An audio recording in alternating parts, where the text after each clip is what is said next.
The Beheading of Poni Orang. In 2015, the village of Rongfarpi in Assam looked calm from a distance, but anyone who lived there knew the silence was only a disguise. Superstition had been tightening its grip on the community for years, slipping into conversations, into homes, into the smallest tragedies.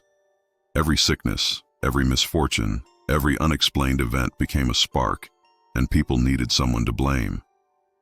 In 2015, that blame fell on a 63-year-old woman named Poni Orang. Poni lived a quiet life, tending to her home and keeping to herself. But when a child in the village fell ill, whispers began crawling through the streets. They said Poni had the ability to summon spirits. They said her stare could cause fevers. They said she had shown signs of witchcraft for years but had managed to hide it.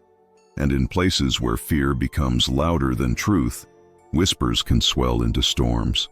A village meeting was held after nightfall. Torches burned in the dark, casting long, trembling shadows across the gathering. Some argued that the sickness was natural, that the child merely needed medicine. Others insisted something far darker was at work. As the voices rose, logic drowned, and superstition took control. Before we continue, take a moment to like, share, and subscribe to TimeStory. Your support helps these stories reach more people. Now back to the story. The decision was made with terrifying simplicity.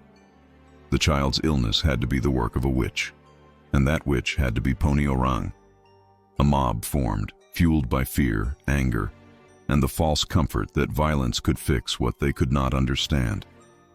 They approached her home with machetes, sticks, and blades. Poni stepped outside when she heard the shouting. She didn't run.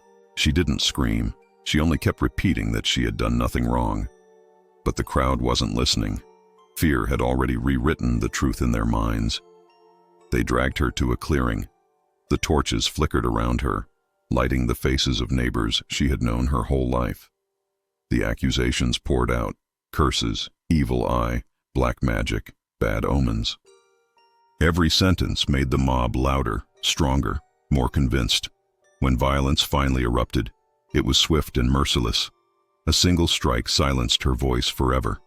Her body fell to the ground, and the mob scattered into the night, leaving the clearing soaked in a darkness far deeper than the shadows. The next morning, the truth arrived too late. The child recovered naturally. There had been no curse, no witchcraft, no supernatural force, only fear and the terrible things it can make people do. Today, people still speak of Poni Orang, not as a witch, but as a reminder of the dangers that grow